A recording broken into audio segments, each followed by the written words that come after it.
Today we are checking out the refreshed 2025 Chevrolet Tahoe and 2025 Chevrolet Suburban. These two SUVs are very important to the Chevy lineup as they command the full-size market segment, full-size SUV, and they've been around for a long time. Their buyers are very loyal. For the refresh, we have changes to the exterior, new front and rear fascia, new lighting, new technology, new tech on the inside too, safety features.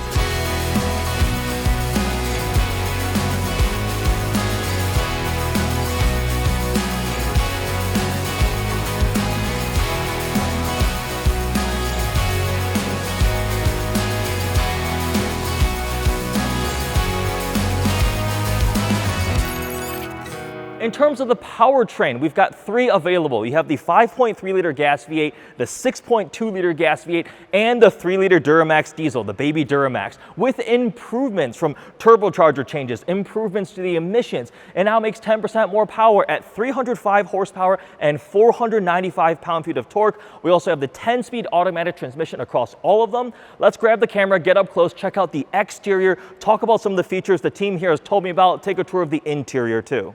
We'll start with the Tahoe here on the right. This one is the Z71 trim, and they've done changes to the front fascia styling, not only from an overall change, but also dependent upon trim. So Z71 is a bit more off-road focused, so you can see the off-road tires and wheels, and the fascia also has better overhang. You see the painted red tow hooks and the skid plate down below. And you'll also note the blacked out Chevy bow tie, Z71 badge there. You can contrast that with the more luxurious premium looking High Country here, which has more of the silver bright work. You have the gold Chevy bow tie, and the front fascia does not have as aggressive of approach angle. And you'll notice the wheels. Those are 24-inch wheels that are now going to be available on the new model, which honestly, when I was first told there's 24-inch wheels, I was like, those are 24s? They look proportional to the size, but yes, 24-inch wheels are available. Obviously, you would not put those on a more off-road focused version. The new front fascia also has updated lights, which have the animated approach and departure. As you unlock, it kind of fades in across there. Pretty cool. Definitely fits the rest of the lineup across the trucks and the SUVs. Got the big Z71 badge here.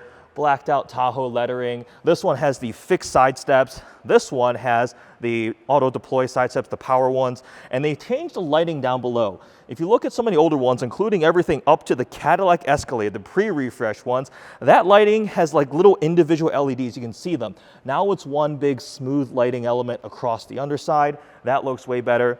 And again, this is a mid-cycle update, so front and rear fascia changes, things like that. Not a complete new model. You see also the taillights on the High Country here have this smoked finish, whereas this one is the red. Blacked out badging, Tahoe lettering, circular exhaust tips on the Z71, whereas you have square ones on this. And this has the AutoSense rear approach lift gate open, where you have the key in your pocket. You don't have to kick your foot under the bumper anymore. You just approach, it senses you're there, and it will automatically open the lift gate for you. I've stolen one of the Chevy engineers. He's going to help me power on the trucks. We'll cycle the lights and show you that. Demo a couple of the features. There's a couple suspension options available. You can have the standard, just passive suspension. Then you have magnetic ride with coils or magnetic ride with air ride. And they've retuned various things from steering feel to make it drive a bit better. And obviously magnetic ride is great. All right, let's see. We're demoing the Suburban. Look at that, the wake up. And then you have the fog lights below and the headlight cluster there. It's pretty cool. Does it do the same thing when you lock it? Fades off, and the turn signal is dynamic now too. And then if we come around to the back, you can see we also have the action sequence, the animation on the taillights. Oh, there we go. Just stand behind there, hands free. Get a glimpse. You need to fit a lot of luggage back here.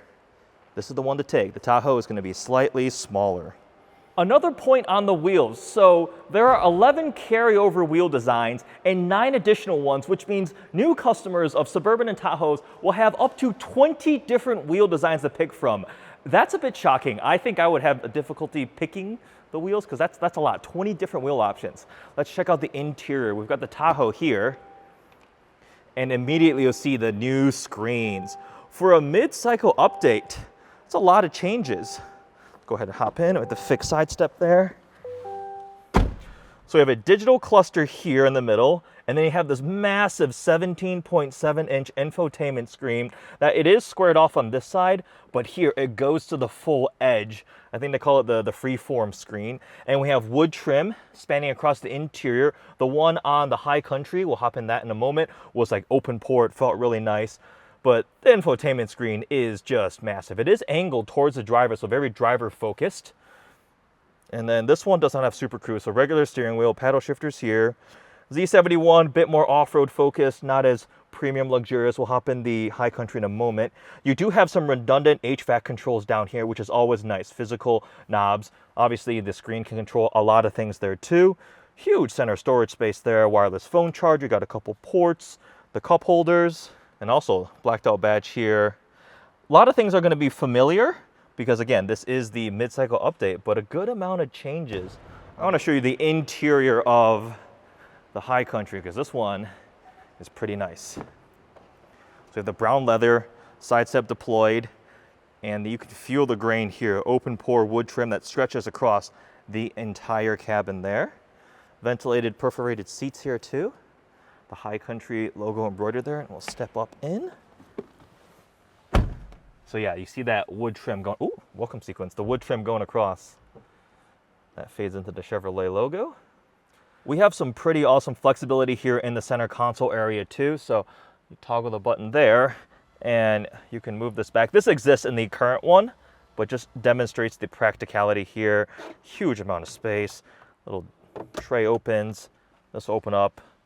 And then also I think, how do I move this thing forward? Oh, it just slides there.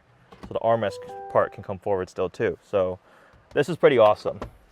Again, carry over from the existing one, but definitely nice to see. See the massive screen here too. And we have Super Cruise available. Heated steering wheel, that button will turn on Super Cruise here. Super Cruise is, again, a fantastic hands-free system, driver assistance. And also they've made adaptive cruise control standard, as to be expected with a Suburban.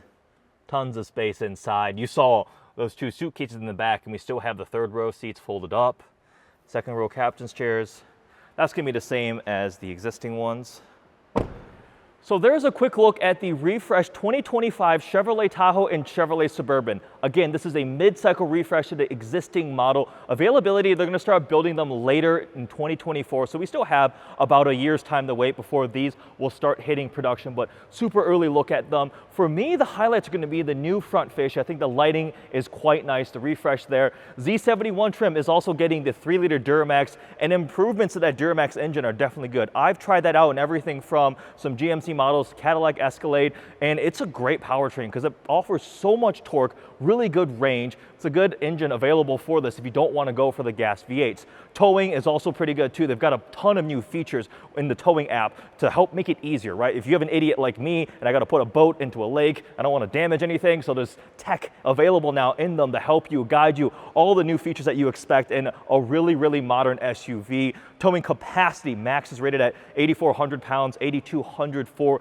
the Suburban. That's really weight dependent. It's actually with the 5.3. I thought it would be with the diesel, but no, diesels are probably heavier maybe because of the block. Regardless, towing capacities are fairly impressive. 7,700 to 8,400 pounds is what the team here was telling me. So yeah, there was a quick highlight overview. First look at the refreshed new 2025 model year Tahoe and Suburban. A lot of new trim availability, a lot of new wheels, 24-inch wheels. What in the world are we doing with 24-inch wheels on SUVs? But they look good on this High Country. With that, I hope you guys enjoyed this video. I am looking forward to getting behind the wheel of one of these and trying them out later on when we get closer to production. Thanks for watching.